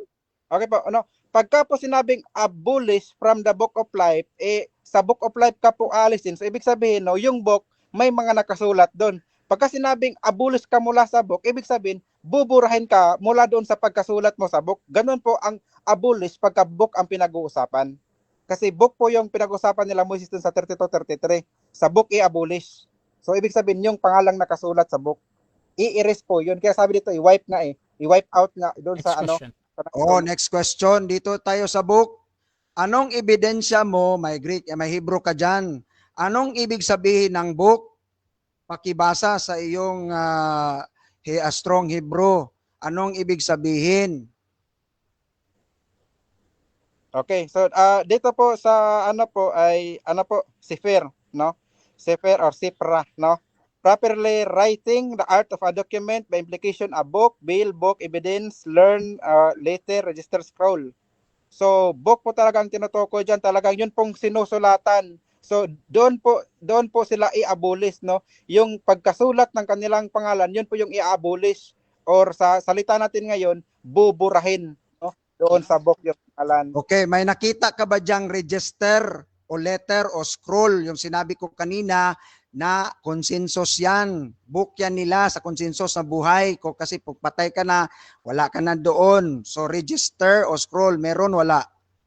Meron po, kasi nga po, yun pong book na sinasabi ng Diyos, yun po ay parang register po talaga yan, parang scroll po talaga yan, pero Diyos po ang nagmamay-ari niyan, wala yan dito sa lupa kasi yung Diyos lamang ang may karapatang sumulat sa book na yan at ang Diyos lamang ang may karapatang magbura ng mga nakasulat sa aklat na yan. Kaya yung book na yan, wala yan dito sa lupa, nandun yan sa Diyos. Okay. Ilang oras na lang, Brad? 14 seconds. So, ito, tanong. Oh. Kung ang alam mo ba na ang regalo ng Diyos ay Time. Okay, so dyan nagtatapos mga kapatid ang second stage ng ating debate. At shoutout muna sa ating mga nasa live kay Kev. Sabi niya, bunga ka na sa erase bro Sam. Shoutout din kay John Mark Bustamante. Context lagi bro Samuel. Pakyas ka diha bro. Shoutout din mga kapatid dito kay Johnny Kapangpangan. Kung totoo kang ligtas, alam mo ang mga bagay na hindi gusto ng Diyos na gagawin mo. Kung totoo kang ligtas ka, bakit mo gagawin? At tuloy-tuloy tayo. Brother Samuel, ikaw yung mauuna dito bilang negatibo na ang osas is not a lie but the promise of those who are born of God. 5 minutes, your time start now. Okay, maraming salamat po. No? So, dito po, no, napatunayan natin na mali po talaga yung sinasabi na one save, always save, kundi yan po ay kabulaan ng kasinungalingan. Kasi po ang Diyos mismo, kahit na ang pangalan mo ay minsan na niyang naisulat sa kanyang aklat ng buhay, kung magkasala ka sa kanya, buburahin ka niya. No, maliwanag ang sabi dito, Exodo 32:33, and the Lord said unto Moses, whosoever had sinned against me, him will I blot out of my book. My book. No, pagka sinabi pong my book, hindi po yan pagmamay-ari ng taga-PSA sa kanilang lugar noong una, no? Hindi po yan pagmamay-ari ng kanilang registrar doon sa lugar nila, kundi yan ay pagmamay-ari po yan ng Diyos. At ang Diyos po mismo ang magbubura. Kaya sabi, him will I blot out. So sino ba yung I dyan? Di ba ang sabi, and the Lord said, so yung Diyos ang magbubura. Isin na magsusulat yung taga-registrar doon sa nila, sa local civil register nila. Parang ganun yung pinapalabas niya na yung book daw dito, yan yung sa book of local registrar. Parang sa atin nga, yun yung PSA sa atin ngayon, Philippine Statistics Authority, no? Parang ganun yung pinopunto niya na statistics yan ng hawak ng mga tao na namumuno sa kanila. Mali po yun. Kasi ang book na pinapatungkulan dyan, pagmamayari ng Diyos yan. Ang Diyos ang nagsusulat, ang Diyos ang nagbubura. Kaya yan din yung book, no, na bubuksan pagdating sa araw ng paghuhukom. Di ba sabi, nangabuksan ang mga aklat, no? Mga aklat, marami yun. At saka nabuksan ang isang aklat, ang aklat ng buhay. At kung ang pangalan mo ay hindi nakita doon, ay hindi ka maliligtas. So doon malalaman po natin, no, na yun palang book of life ang talagang pinakabasihan kung ikaw ba ay maliligtas o hindi. Di ba? Kasi ang wala doon, hindi maliligtas. Sino ba ang pangalan no na maisusulat at saka mananatili sa book of life? 'Di ba? Ano sabi Malakyas 3:16, sino bang sinusulat sa aklat ng buhay? Yun bang gumagawa ng masama o yung gumagawa ng mabuti? Sabi dito, Malakyas 3:16. Sabi, then they that fear the Lord spake often one to another, and the Lord hearkened, and the Lord and heard it, and a book of remembrance was written before him for them that feared the Lord, and that thought upon his name. So kita mo, yun palang isusulat no ng Diyos ay yun palang natatakot sa kanya, no, yung sumusunod sa kanya, yung gumagawa ng kanyang kalooban. Hindi pala kung sino-sino lang. Kaya nga sabi niya kanya, totoong mananampalataya ng sulat diyan 'Di ba? Tama naman po yun, no? Kasi hindi ka talaga isulat diyan, no? Luke 10:20, kung wala ka namang, hindi ka naman totoong mananampalataya, pero dapat mong isipin na kahit na nasulat na yung aklat mo dyan, no? Ayon sa Luke 10:20, pagdating sa Revelation 3:5, kung later on, hindi ka mag-overcome, no? Kung ma-full away ka, iba-blot out pa rin yung pangalan mo. Kaya sabi ni San Pablo, Hebrews 6:4-6, kahit na nakatanggap ka na ng Holy Spirit, nakakatanggap ka na ng kaloob ng kalangitan at naliwanagan ka na, pero nagpatukso ka pa rin. 'Di ba? So, ma-pull away ka. Imposible na sa iyo para bumalik, para mag-repent. Yan yung sinasabi sa 6, no? If they shall fall away, it is impossible for them to renew them again unto repentance. Masasabi mo pang once save, always save yan? Na yun palang sinasadya ang pagkakasala, no? Yung sinasabi sa James 5, 16 to 18, no? Yung gumagawa ng kasalanang ikamamatay, sinasadya mo. Kahit ikaw ay naliwanagan na. So, mabubura yung pangalan mo sa aklat ng buhay, hindi ka maliligtas. One save, always save ba yun? One save lang yun, di ba? Kasi nung nagkaroon sila ng faith, one save yun. Pero hindi sila always kasi hindi sila nakapag-overcome. Kaya yan pong aral ng one save, aral ng kabulaanan po yan. Aral po ng demonyo yan. Kasi siya mismo sabi kanina na ang demonyo man may pananampalataya. So ang demonyo minsang nagkaroon ng palambataya, pero ang demonyo always save ba? Kahit siya ay mayroong faith na ano na siya, kumbaga minsan na siyang naniniwala, di ba? So hindi. So yun mismo ang pinakapatunay na mali talaga yung one simple save, kundi ang katotohanan, pagka ikaw ay sumasampalataya, kailangan mo talagang sumunod sa mga mabubuting mga gawa na dapat nating lakaran. Kasi kung hindi ka lalakad dyan, kumbaga mafo-fall away ka. So Ephesians 2:10, kailangan mong sumunod doon sa mga mabuting gawa na siyang dapat mong lakaran. At pagka nasunod mo yung mga mabuting gawa na yon, makapag-overcome ka. Pero kung hindi mo nasunod yung mga dapat mong lakaran, sa Ephesians 2:10, matatawag ba yun na overcome? So hindi matatawag na overcome. Diba? Kasi nag-fall away ka. At saka pag hindi ka nag-overcome, pagka ikaw fall away, you will be blotted out from the book of life. So hindi ka mailigtas. Okay, so dyan nagtatapos ang final conclusion ng ating negative. Dako din tayo sa final conclusion ng ating affirmative sa kanyang pinatutunayan na ang OSAS is not a lie but the promise of those who are born of God. Your time start now, bro. Brad, i-share ka uli yung screen.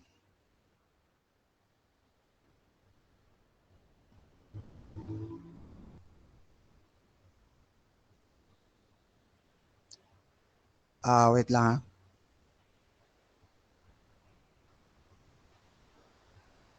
Wait lang, wait. Okay, ito. Ito, mga kapatid, mga kaibigan. Okay? Ito, kailangan talaga natin ng scholarship kasi itong ating kaibigan dito, sariling interpretation eh. Ito, ayan kahit pa mag-chat GPT ka dyan, kasi kumukuha si GPT sa mga scholarship. Ito, here Moses had pleaded for Israel after their sin. The golden cup mentioned, understood as a divine record. A register of those who belong to God, covenant people are granted life. Some scholars call it the book of the living, Psalm 69:28. Meaning, in Exodus, it refers to earthly life or covenant membership. Earthly life, covenant membership. Ang Revelation, eternal life yun. Those who sin grievously can be blotted out, meaning they lose divine favor or possibly physical life. Kaya nga ang context ng sabi doon, killed, slay. Itong ating kaibigan dito, mag-aral muna. No, may mga salita naman diyan na magamit natin sa computer. Napakaklaro mga kapatid. So wag mong linglahin ang mga tao na ang Book of Life diyan, the same with Revelation 5. Walang a-agree sa iyo na scholar. Ikaw lang 'yan, kapatid. Tandaan mo 'yan, okay? So ang sabi ko dito mga kapatid, punta tayo sa aking presentation dito. Ayan Ayan. Ito. Di ba ang sabi ko kanina, yang overcome dyan, balik tayo. Yang overcome dyan, Revelation 3:5, he that overcomes, the same shall be clothed in white raiment, and I will not blot out his name out of the book of life. Ibig sabihin yan, hindi yan negative statement. Confirmation yan sa 1 John 5:4-5. Na sino ang maka-overcome? Maggamit ka ng Bible, brother. Huwag yung sarili mong interpretation. Interpret the scripture according to scripture. Sinong maka-overcome? Dapat tanungin mo ang sarili mo. Makasalanan ako, makasalanan ang mga tao. Magkagawa na tayo ng kasalanan. Bakit? Sheep nga tayo. Tanga. Pag walang shepherd, tama yun, pag walang magtuturo sa iyo. Kung ikaw nag-create ka ng sarili mong grupo na walang nagtuturo sa iyo, ay wala yun. Dapat may magtuturo sa iyo, shepherd. Lalo na ang ating Panginoon. Siya ang ating great shepherd. Alright? Kung ikaw ay talagang aalis ang Panginoon, sabi ko, kung totoo kang tupa, kukunin ka niya at hindi ka niya tatantanan hanggat hindi ka niya makita kung totoo kang sheep. Alright? Yun ang promise eh. Hindi mo nakuha. Promise, hindi po yan command. O, hindi ito lie mga kapatid ha. It's not a lie ang usas. Promise ito. Ano ang sabi dito? For whosoever is born of God, promise yan, overcomes the world. And this is the victory that overcomes the world, our faith. Iwan ko lang sa iyo, brother, kung son of born of God ka ba. Kasi hindi ka maka-overcome eh. O, kung hindi ka maka-overcome, patay, hindi ka, ikaw, mabubura ka. Yun ang stand mo. Pero sa akin, born of God, kung sino yung born of God, overcomes the world. Napakaklaro niyan, no? Promise niyan. This is the victory that overcomes the world, even our faith. Oh, so ang Revelation 3:5 is a confirmation na walang mabubura na mga anak ng Diyos kasi maka-overcome talaga ang mga anak ng Diyos. Bakit? Pupuntahan siya ng Diyos. Hahanapin siya hanggat sa makita siya. Promise yun. Nasa Luke, leave 99 sheep and find the only one until he finds it. O, pangalawa, i-chastise, disisiplinahin ka ng Diyos. O, di ba? Now ngayon, ang punto ko dito sa argument, it is a promise, therefore it is not a lie. Anong sabi nga dito? God cannot lie. Sinabi ko sa iyo kanina, kapag ikay nawala at hindi ka hahanapin ng Diyos, at saka, kung ikaw ay born of God, liar si Jesus Christ. Ang sabi kasi ni Kristo, kung sheep ka niya, totoo sheep ka niya, kahit pa lumayo ka, hahanapin ka niya until He will find us or me. Iwan ko lang sa iyo, brother ha. Oh, and God cannot lie about that. Oh, God is not a liar. Promise kailan? Before the world began, hindi ka pa na isinilang eh. Wala na, promise, ano na yun, nandun na yung promise, hindi ka pa isinilang. Kasi yun nga yun, we are God's sheep elected by God, by two immutable things in which impossible for God to lie. All right? Okay, so dyan nagtatapos ang debate natin between Reform, Baptist, and MCGU mga kapatid. So before natin end yung ating live, syempre gusto ko muna silang magpasalamat sa lahat ng nanood at doon sa nag-comment. Meron tayong halos kanina 40 live viewers at yung ating comment 45. Unahin natin si Pastor. Salamat.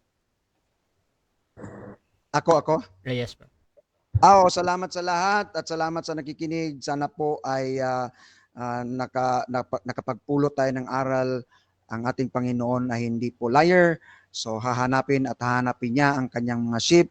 At alam ko, si Rasha o tayo, kung tayo'y tunay na tupa ng Diyos, hahanapin ta ng Diyos until He will find us. So, God bless you all and maraming salamat Rasha, maraming salamat sa inyo. Brad, salamat Brad Samuel ha. Thank you very much for your time. Thank you very much. Okay, at Bro Sam, salamat din. Yes, una nagpasalamat po ako sa Diyos na sa pagbibigay niya sa atin ng kaalaman, no, para may bahagi naman natin po sa iba, no, yung ating mga nalalaman na galing din sa kanya. So, salamat po Brother Rasha, no, sa pag-unlock dito sa yung page. Bigla akong kanina, bakit may debate pala ako ngayon. hindi pala schedule to ng wala na. So, salamat po sa lahat ng mga nanood. Sana meron kayong natutunang bago, no, at tama sa gabi pong ito. So, ako po ay welcome ko po, no, lahat ng mga may mga katanungan, may mga gustong liwanagin, or yung mga gustong tumutol pa, no, pwede po kayo magpa-schedule lang kay Rasha. Pagka, kunwari, kung sakaling mayroon pong maghahamon or gustong hamunin yung aral na sinasampalatayan na natin. So, ako po ay meron po akong YouTube channel, no, pinangalan ko lang sa aking pangalan ng Samuel Tahoda.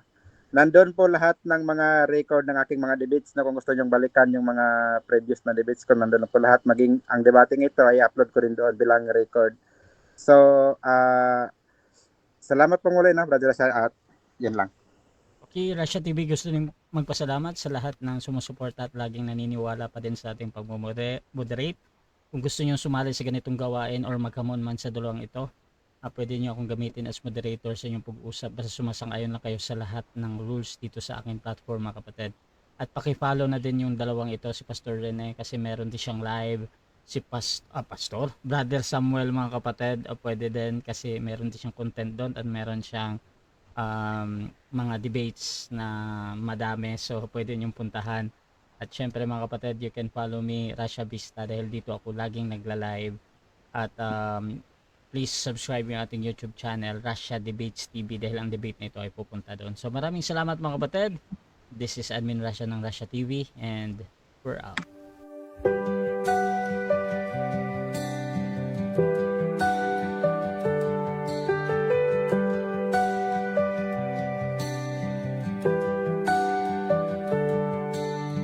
Darkness fades when you are near. Your light breaks through our deepest fear. You make the broken heart rejoice in